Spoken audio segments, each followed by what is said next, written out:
Bonjour à tous, bienvenue sur la chaîne, c'est Nicolas. Aujourd'hui, je vais vous présenter ce vélo que vous avez pu voir un petit peu en intro. Voilà comment il arrive, pour vous montrer tout du début à la fin, du déballage jusqu'à l'essai avec le test d'autonomie. Bon, je vais vous mettre tout ça un petit peu en accéléré, au moins le déballage, et ensuite je vous explique rapidement, puis test. Voilà le côté le plus facile pour ouvrir le carton. Bon, le plus important après, c'est de faire attention de tout bien déballer sans rien abîmer.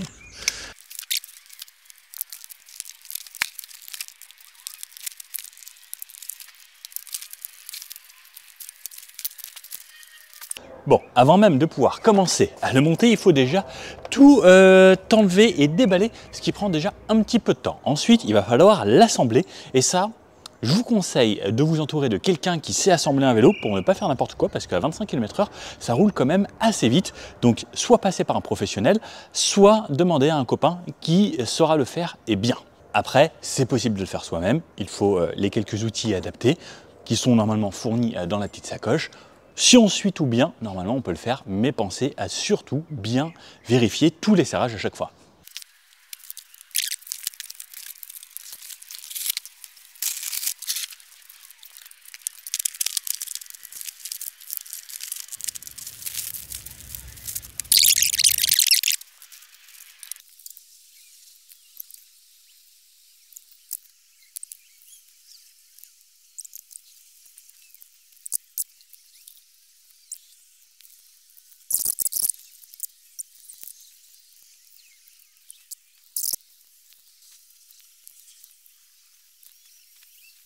Alors, ce vélo, c'est le Vacol SG20. 20 pour les roues de 20 pouces. Un vélo assez compact, fat bike, petite roue mais bien sympathique.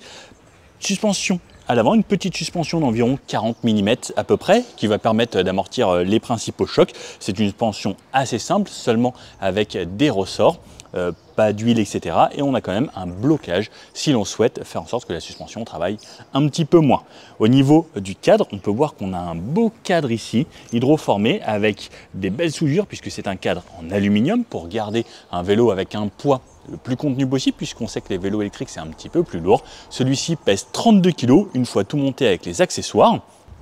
Jantes donc en 20 pouces, fat bike avec des pneus de 4, ce qui est bien c'est que c'est écrit juste sur le côté, des pneus qui sont assez agréables pour les chemins et à la base le fat bike ça a été fait pour la neige et le sable, donc vous pourrez vraiment passer sur tout type de terrain. On a une grosse transmission monoplateau à l'avant et à l'arrière on a un Shimano tourné, donc quelque chose d'assez basique avec 7 vitesses sur ce Shimano tourné, le porte-bagages ici qui peut supporter jusqu'à 30 kg, ce qui est plutôt pratique, et le moteur qui est situé directement sur le moyeu de la roue arrière. On verra pendant cet essai ce que ça donne. Donc au niveau du moteur, c'est un 250 watts, une vitesse qui est limitée à 25 km/h, en tout cas pour chez nous en France. Il y a bien sûr des gens qui savent les débrider, c'est pas très compliqué pour ceux qui souhaitent le faire. Vous avez des astuces sur internet, ce n'est pas moi qui vais vous le donner aujourd'hui, mais c'est tout à fait possible. On a une batterie ici, Samsung, 48 volts, 15,6 ampères-heure ou 748 Wh, ce qui est normalement largement suffisant et la marque annonce. Alors, si on roule en 100% électrique, puisque ici on a un petit accélérateur, alors l'accélérateur n'est pas forcément toléré chez nous, on est censé le déconnecter, donc c'est pour ça que quand le vélo arrive, il y a une petite cosse à connecter. Il est déjà monté, bon, ça se voit pas trop. Si on veut rouler en 100% électrique, à ce moment-là, donc on pourra tourner cette poignée d'accélérateur et dans ces conditions, le vélo fait entre 40 et 60 km d'autonomie en 100% électrique, selon comment on roule et selon le poids de la personne qu'il y aura dessus. Ensuite, lorsqu'on va passer en assistance, c'est-à-dire c'est à vous de pédaler un petit peu quand même et aider le vélo, on va faire entre 70 et 110 km. Donc moi, je vais vous faire un test, bien entendu, comme d'habitude, où je teste l'autonomie de ce vélo. Je prends les vélos et j'accepte ça parce qu'à chaque fois j'aime bien, ça me fait faire du sport et ça me fait faire de la balade sur tout type de chemin avec des montées et des descentes bien sûr, dans toutes les conditions, comme je le fais pour tous les véhicules que j'essaye sur cette chaîne. Au niveau de la taille, il est fait pour les personnes qui vont de 1,60 m à 1,90 m. Un petit peu plus petit, ce sera peut-être plus compliqué, mais on peut voir que la selle est située assez basse. L'avantage, c'est que c'est un vélo mixte, homme et femme. On peut traverser ici. Donc moi, je mesure 1,80 m, donc je suis bien à plat comme ça. La selle a l'air assez confort. On verra ce que ça donne pendant cet essai. Et de l'autre côté, là, on a la batterie qu'on peut bien sûr enlever, un tour de clé plus des clips, le local de l'autre côté, et une batterie qui est plutôt compacte. Bon, on verra ce que ça donne lors de l'utilisation. Et pareil, très facile de la reclipser. Et ensuite, je reverrouille avec la clé que je peux enlever. Comme ça, j'évite de me faire piquer ma batterie. Moi, je laisse souvent la clé juste ici. Donc, on a le guidon qu'on peut régler en avance, donc l'avancer ou le reculer, ça c'est selon vos préférences. Et deux freins à disque hydrauliques, 180 mm. Donc, il a fallu monter le disque à l'avant, à l'arrière, il était déjà monté. Pour avoir un freinage efficace, il faut d'abord rôder un petit peu. Donc, la première balade, vous allez voir, les freins vont se faire petit à petit. Et au bout d'une vingtaine, trentaine de kilomètres, là, vous allez avoir le freinage à 100% avec le vrai mordant. Allez, c'est parti avec ce Vacol ici, donc la version en SG20, les roues de 20 pouces comme vous pouvez le voir. Il est chargé à 100%, donc je l'ai mis à charger toute la nuit. Ça me permet aujourd'hui, une belle journée comme vous pouvez le voir, de pouvoir aller le tester. Donc, première chose, je vous monte dessus pour le démarrer, et on va rester appuyé de ce côté-là, ici sur le côté. Donc j'ai mon écran ici, alors il est très lisible, même en plein soleil, c'est assez bluffant. C'est rare que ça arrive, et là ça signifie vraiment que peu importe les conditions, on va pouvoir bien le voir, et surtout ça a l'air d'être en couleur, et ça c'est très sympa. On peut changer les informations du bas ici, comme vous pouvez voir le vélo est tout neuf, hein. Il a 400 mètres à peine, donc on va rôder les freins avant à droite, arrière à gauche, donc un petit peu comme un scooter ou une moto. On va faire toutes les conditions, tous les modes, je vais vous mettre sur ma tête directement, comme ça, ça va vous permettre de tout voir. Donc au niveau du guidon, les vitesses ici, plus facile ici et plus dur de ce côté-là. On a les rétroviseurs, alors pour vous cacher, on ne voit pas forcément, peut-être que les mettre en bas sous le guidon, ce serait peut-être mieux pour pouvoir voir, puisque sinon, je vous avoue que je vois beaucoup mes bras, sinon il faut vraiment que je me décale. Voilà pour ça, des freins à disque hydrauliques, le clignotant ici, donc on active avec les lumières, donc on ou off, ici, et il y a un petit klaxon ici qui est assez sympa, qui permet de se faire entendre, plus les clignotants ici qui sont même défilants à l'arrière. Je trouve ça plutôt cool. Le guidon façon BMX, très sympa, et la batterie donc à cet endroit là. Bon, c'est parti, je vous mets sur la tête et vous allez avoir mon point de vue. Ah oui, j'allais oublier. Pour savoir également combien de kilomètres on va faire exactement, je vais lancer Strava, enregistrer. Je démarre ici mon signal GPS. Démarrer, on part à 0,0000 et puis on se refait un débrief à la fin lorsqu'il n'y a plus de batterie. Ce que je vais faire, c'est je ne vais absolument pas pédaler. On a ici de ce côté-là un accélérateur, comme vous pouvez le voir, qui me permet de ne rien faire. Donc soit je vais juste tourner un petit peu les jambes pour donner une cadence de pédalage, soit accélérateur pour voir vraiment ce que ça donne. La batterie, pour moi, est le plus important avec ce genre de vélo. Alors, c'est pas vraiment une assistance électrique, c'est un vélo électrique, clairement. Pour vous montrer justement l'autonomie maximum sans que vous ayez à faire d'efforts. On va faire un petit tour au début en pédalant, voir ce que ça donne également. Parce que si un jour on n'a plus de batterie, on peut également enlever la batterie si on veut juste s'en servir de façon vélo normale. Donc, hop, hop, je replie et c'est parti sur la tête à Nico. Donc, j'ai dit que je commençais en condition 0, donc je vais carrément l'éteindre. Et comme ça, ça me permet de vous faire le vrai point de vue. Donc, à rouler, lorsqu'on est sur du plat, c'est pas forcément hyper difficile. Alors, on a quand même des gros pneus. Si vous voulez faire du trajet de la route, c'est pas forcément l'idéal en pédalant. Sinon, il vaut mieux des pneus fins, parce que plus les pneus sont fins, moins vous avez de résistance au roulement. Par contre, le gros côté cool, c'est quand vous allez avoir l'assistance électrique, vous n'allez absolument pas forcer et vous pouvez aller dans l'herbe ou peu importe. L'avantage, c'est qu'on a des gros pneus qui vont quand même encaisser pas mal les chocs. L'avantage également, c'est qu'on a une suspension à l'avant, et le fait qu'on ait suspension plus gros pneus, si vous gonflez pas trop, on garde une élasticité sur le pneu qui est quand même plutôt agréable. Première chose que je vais faire, tiens, parce que là il y a une grosse montée ici, je démarre, je vais tout de suite le mettre en vitesse maximum ici, et regardez, là il y a une grosse montée de plusieurs mètres, et ce que je vais faire, je vais partir d'ici, accélérateur, et on va voir s'il va être capable de monter. Alors ça c'est quand même une grosse montée, voilà. Est-ce que je l'aide ou pas? Allez, je vais l'aider un tout petit peu. Voilà, parce qu'il n'avait pas de vitesse, il a eu besoin d'un petit peu d'aide. Alors ce qu'il faut savoir, c'est que selon la vitesse à laquelle vous allez rouler, ça va forcément entraîner. peu importe que vous pédaliez doucement ou vite, en fait, le vélo va se dire, lui, il doit être en vitesse. À partir du moment où vous mettez la cadence de pédalage, pour lui, ça veut dire que c'est comme si vous accélériez avec l'accélérateur juste ici. Donc, si vous voulez aller doucement, vous mettez la vitesse 1. Vitesse 1. Alors, je vais le faire tout à l'accélérateur, comme ça va vous donner les vraies vitesses.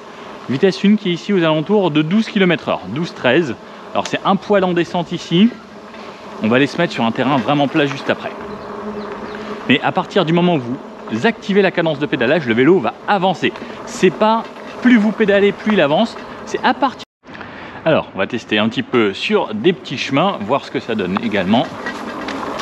Donc l'accélération, ça se passe plutôt bien. On va se baisser un petit peu parce que c'est la faune ici. Hop. La selle est plutôt agréable. Là, j'en suis à 4 km réalisé. On sent qu'elle est assez souple. Alors, ce qui est bien, c'est que la mousse travaille bien. Hop, attention à mon rétro. La suspension avant fait bien son boulot. Alors, c'est une suspension simple à ressort, mais ça travaille très bien. L'accélération 25 km/h, c'est largement suffisant en vrai pour le quotidien. Alors, dès qu'on fait du chemin ou autre, on a même l'impression d'aller assez vite. Pour la route, peut-être que 25 km/h, je trouve que pour la législation, des fois, c'est limite un peu trop lent. J'aimerais bien 30-35 pour un vélo. Hop, et ça passe plutôt bien. Donc sur du chemin comme ça, c'est plaisant. Et surtout, on respire un petit peu, ça fait du bien. Surtout les belles journées comme ça. Alors, c'est pas un vélo à proprement parler, un tout-terrain. On peut aller faire du chemin comme ça. C'est pas forcément fait pour faire des sauts ou ce genre de choses. C'est vraiment un vélo de balade avec un style un petit peu plus atypique que les autres. Hop. Et par contre, pour la balade, c'est bien. Alors, deuxième chose également, qui va être assez sympa, ça va être la cadence de pédalage. Là, je vais arriver sur un chemin où c'est plus roulant. Et là, par exemple, voilà, je suis à la vitesse la plus dure. Donc, pour relancer, normalement, ce serait hyper dur s'il n'y a pas d'assistance. Par contre, là, avec le moteur électrique, ça me permet de relancer facilement. Et lorsque j'arrive à 25 km/h et que je suis en 7e vitesse, donc on a 7 vitesses à droite sur le dérailleur, en fait, ma cadence de pédalage va faire que j'aurai ce rythme-là. Donc, regardez. Donc là, je tourne à la vitesse à laquelle le moteur tourne. Donc ça me permet en même temps, moi, de faire bouger mes jambes, donc d'activer le muscle tout de même. Mais sans forcer, là, je ne force absolument pas. Donc, deuxième chose, accélérateur, je peux relâcher. Et ça fait que là, j'ai pas besoin de forcer du tout. Donc là, ça me permet de pouvoir juste rouler vraiment sans aucun effort.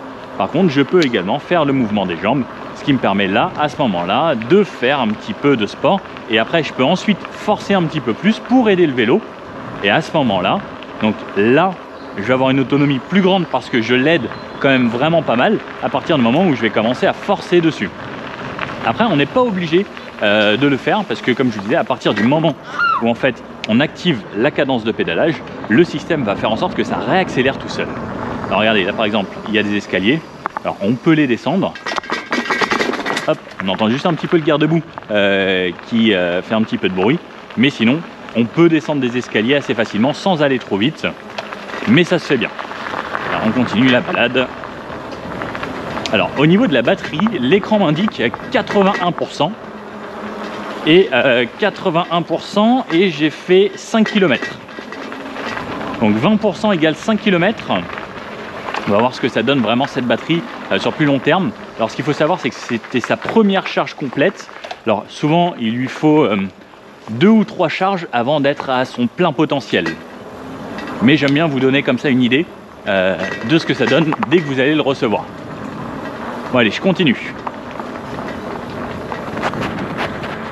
En fait, plutôt que de vous reprendre tous les 25%, je vais vous reprendre à 50%. Je pense que ce sera plus intelligent. Alors, j'en suis à 73% au bout de 9 km. Là, je vais lui faire monter une grosse côte. Donc, là, vous allez voir, c'est quand même assez pentu. Je sais que quand je la fais à pied, c'est pas forcément facile. Et là, je n'ai rien à faire à part juste accélérer. Alors, on va voir si elle va réussir à monter. Là, elle a un petit peu, le moteur a un petit peu d'élan. Et je sais que déjà à partir d'ici, d'habitude, ça pique un petit peu les jambes. Donc là, sans rien faire, ça monte tout seul.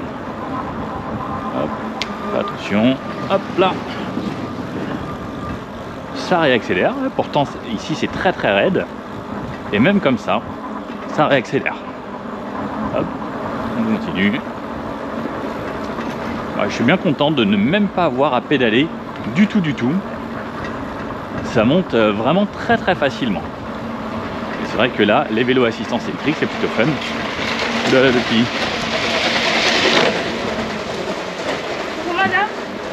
Et allez, je vais même essayer de m'arrêter en plein milieu de la montée.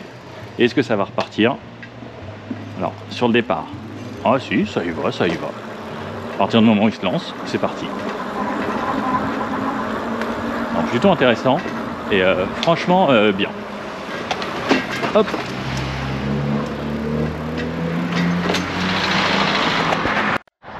Alors 50% pile poil, ça vient juste de passer, j'ai fait un dérapage direct à 19,48 km pour 50% de batterie, donc ça voudrait dire qu'on serait aux alentours de 40 km sur 100% de la batterie, bien sûr tout ça sans aucun effort. Alors au début c'est descendu vite, là depuis 55% en fait ça descend beaucoup moins vite. Alors, je ne sais pas comment l'expliquer, alors peut-être parce que c'est la première charge, le temps que la batterie se réinitialise et que le compteur prenne bien en charge les pourcents. Donc 19,48 pour le moment, avec une moyenne de 19,46 km/h. Voilà, je n'invente rien. Je continue comme ça jusqu'à l'épuisement de cette batterie pour voir jusqu'à combien on va pouvoir aller avec les 100%. C'est parti. Ça fait combien de temps que je fais ça déjà? 54 minutes. Bon, ça va, ça voudrait dire environ 2 heures. 2 heures de petite balade. C'est plutôt sympa, je continue à faire le tour. Alors je me suis arrêté, j'en suis à 18% et à 18% c'est marqué en rouge ensuite. Donc pour vous dire en gros que vous êtes à un niveau bas de batterie à 32 km et 15 et 150 mètres. 32 km et 150 mètres, je suis à 18% à peu près. Donc je continue encore et c'est vrai que ça baisse doucement là à partir des 50%, c'est plutôt sympa. Je pense qu'il y a peut-être moyen de faire un petit 40. Ouais, j'ai bon espoir. Donc je continue en ville. Là, je fais des tours en ville, comme vous pouvez voir là. Plein de petites rues, comme ça je m'arrête, il y a des stops, etc. Et ça fait une utilisation un petit peu plus réelle que juste de la balade. On continue. Alors, au tableau de bord, ça m'affiche 47 km effectués. Il me reste 2% de batterie là. Donc on est très proche de la fin. Mais ce que j'aime bien, c'est que même à 2% de batterie, le vélo roule toujours à 25 km/h et il n'a pas baissé en fait niveau accélération ou niveau vitesse de pointe. Donc ça c'est plutôt une bonne chose parce que des fois il y en a, sur la fin de la batterie il reste plus grand chose et il n'y a plus vraiment de jus. Donc là on garde toujours une vitesse constante. À l'accélération, on sent peut-être un petit peu sur l'accélération une différence. Et encore, ce serait vraiment très juste. Je vais faire exprès de ralentir. On va partir à 1%. 1%, est-ce qu'il y a 1%? Ouais, à 1%, on sent quand même une accélération un petit peu moindre. Et alors là, je suis en légère montée. Alors je ne sais pas s'il va s'arrêter direct à 0 parce que là, on est vraiment proche de la fin. Mais non, même en légère montée, il est toujours à 24,3, 24,5. Donc non, franchement, pas mal. Bon, bah, je continue jusqu'à ce que le vélo s'arrête complètement. Alors, ce qu'il faut savoir, c'est que arriver à 0% de batterie, c'est pas forcément très bon pour la batterie. Alors, on peut le faire une fois, mais il faut pas laisser la batterie à 0. Et c'est pareil, charger à 100% et ne pas utiliser sa batterie, c'est pas très bon. Donc, l'idéal, c'est de recharger un petit peu si on ne l'utilise pas. Par exemple, pour la période d'hiver, le mettre à 50%. Et là, 1%. Donc, dès que je vais arriver, je vais remettre à charger pour pas que justement la batterie reste tout en bas. Et on va voir s'il va se faire la dernière petite montée. J'ai fait où là il a perdu 1% tout à l'heure. Parce que mon but c'est vraiment d'arriver à 0,0. Hop. Et là ça va faire un léger faux plat montant tout le long. Direction le soleil. Regardez donc par là. Ça monte un peu sur mon dernier pourcent. Ah, ça y est, il affiche 0. Bon, heureusement, j'habite pas trop loin. Je vais pouvoir rentrer normalement. Hop, je vais essayer dans l'herbe. Alors, ce qu'il faut savoir, c'est que quand vous roulez dans l'herbe, comme ça, ah bah voilà, plus de batterie du tout. Ça y est, c'est fini. Low voltage. Donc, hop. Ah oui, c'est plus pareil. À monter, il faut forcer un petit peu. Donc, code erreur, batterie, low voltage. Ça veut dire que batterie finished. Et donc, je vais m'arrêter tout de suite pour vérifier avec le GPS. Alors hop, je vous mets là. Qu'est-ce que ça donne? il vient un petit peu frais. Strava, on retouche là. 46,2, donc 46 km et 20 mètres. Et lui, il m'a affiché donc 48 km sur mon trip. Donc 48 à 46, on a 2 km d'écart, donc ce qui est peu au final hein, sur 46. C'est plutôt correct. La batterie, elle tient bien. Alors au début, peut-être parce qu'elle est toute neuve, le temps que le cycle se fasse bien, jusqu'à 50%, c'est descendu assez vite, ensuite assez lentement. Et même là, les 10 derniers pourcents, c'était plutôt pas mal. Je m'attendais à faire 40 km environ. Et au final 46, ce qui est plutôt bien, et j'ai absolument pas pédalé, j'ai pas forcé du tout le long de cet essai, donc plutôt cool. Et donc 2h14 pour faire 46 km en faisant un petit peu de ville, m'arrêtant un petit peu, en faisant des stops, en passant par des chemins, donc plutôt agréable. Donc ça permet de se balader un petit peu, et pour les gens qui veulent par exemple l'été en vacances et autres se faire des petites balades, 46 km c'est quand même cool, hein. Il y a de quoi faire et de voir du paysage. Donc non, bonne surprise. Hop, je vais lui remettre sur sa béquille. Petit rappel de ce vélo. Voilà, avec une bonne autonomie. Qu'est-ce que vous en pensez, vous? Est-ce que ça suffirait pour vous, 46 km? Moi, je pense que c'est largement suffisant pour le quotidien, aller bosser ou autre, et surtout sans effort. C'est pas un vélo à assistance électrique, c'est un vélo électrique. Voilà, on pourrait le dire comme ça, avec son petit look fat bike. C'est un petit truc sympa. Voilà, n'hésitez pas à me dire ce que vous en pensez. Si vous avez bien aimé cette vidéo, le petit pouce bleu, comme ça, et à vous abonner. Vous me dites s'il y a d'autres vélos que vous voulez que j'essaye, je vais peut-être en recevoir d'autres. Ça faisait longtemps que je n'avais pas dit oui à des vélos, parce qu'il faisait pas forcément super beau en France, mais là, comme le soleil revient et l'été est là, voilà, ça me fait plaisir et ça me fait faire des balades. Et au moins, je suis assis autre que sur une voiture ou une moto. Et j'aime bien, et surtout, on prend l'air. Allez, à bientôt, ciao!